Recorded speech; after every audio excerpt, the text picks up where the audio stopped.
Men, there is something consuming you, a silent addiction, a force that drains your energy, weakens your will, and leaves you hollow. You may not even realize its grip, but you feel it, an invisible chain around your mind and body. You know what I speak of. And if you think it's harmless, ask yourself this: why do you feel shame afterward? Why do you feel weaker, less focused, less driven? The great Stoic philosophers warned us of enslavement, not just by external forces, but by our own desires. Today we confront one of the most insidious forms of self-betrayal, and after hearing this, you may never indulge in it again. This is not about guilt. This is about power, your power. Let us begin. 1. The slave to desire. Marcus Aurelius, the last of the 5 good emperors, once wrote, "You have power over your mind, not outside events. Realize this, and you will find strength." Yet how many of us live as slaves to our own impulses? The pursuit of fleeting pleasure, the indulgence in base urges. These are not the marks of a free man. They are the marks of a man shackled, controlled by forces he refuses to acknowledge. The moment you feel the urge and succumb to it without thought, you have surrendered. You have allowed desire to dictate your actions. And what is a man without discipline? He is a puppet, his strings pulled by invisible hands. 2. The loss of vital energy. Seneca, the great Roman Stoic, warned against wasting time, calling it the most precious resource we own. But what is wasted time compared to wasted essence? Every indulgence in self-pleasure is a transaction. You trade your strength, your energy, your willpower for a moment of gratification. And what do you receive in return? Emptiness, fatigue, the dulling of your spirit. You think it is harmless, yet you feel it deep within. You are less than you were before. The ancient Stoics believed in preserving one's vital force, directing it toward higher purposes. A man who squanders it recklessly is not walking the path of wisdom. He is walking toward ruin. 3. The destruction of the will. Epictetus, once a slave, became a master of the mind. He taught that freedom is the only worthy goal in life. It is won by disregarding things that lie beyond our control. Yet here you are, allowing something so trivial to control you. You may think you can stop whenever you want, but have you tried? The urges return, stronger each time, demanding obedience. And the more you surrender, the weaker your will becomes. This is not about mere abstinence. This is about mastery over oneself. A Stoic man does not answer to cravings.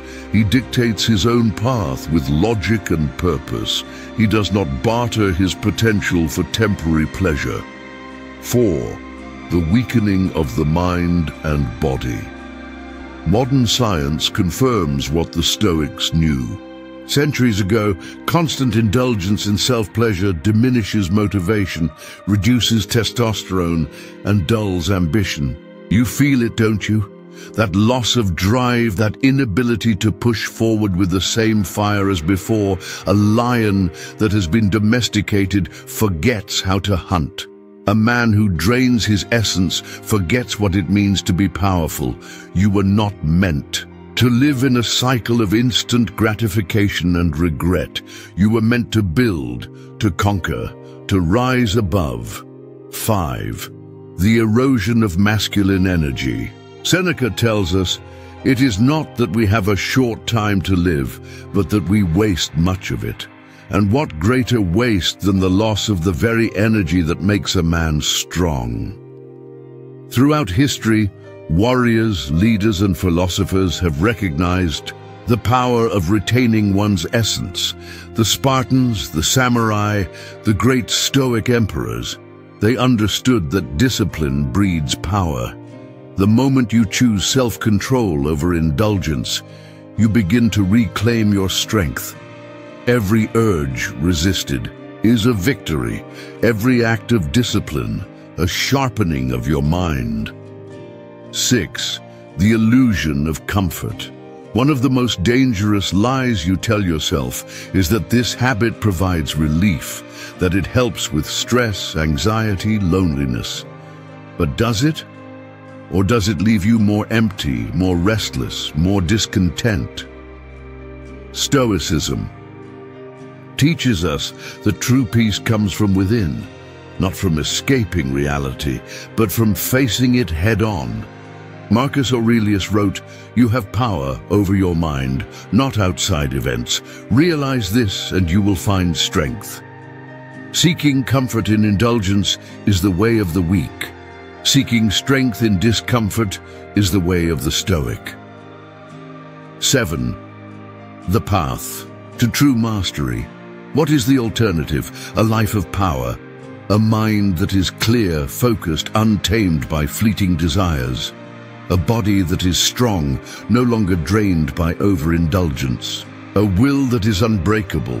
The moment you take control, you reclaim your dignity. You move with purpose, not impulse. You lead rather than follow. And women, success, respect. These things are drawn to the man who is not controlled by his lower nature. This is your wake-up call. You have the choice to continue down the path of indulgence, weakness, and regret, or to rise, to master yourself, to become something greater than you ever thought possible. This is not about morality. This is about strength, your strength. The question is not whether you can stop. The question is whether you will. Men, what will you choose? Will you remain a prisoner to your urges, or will you break free and reclaim your power? Comment below with your thoughts. Let us embark on this journey together, for the pursuit of discipline is not a lonely road. It is the path of all great men. Stay strong, stay disciplined, and above all, stay free.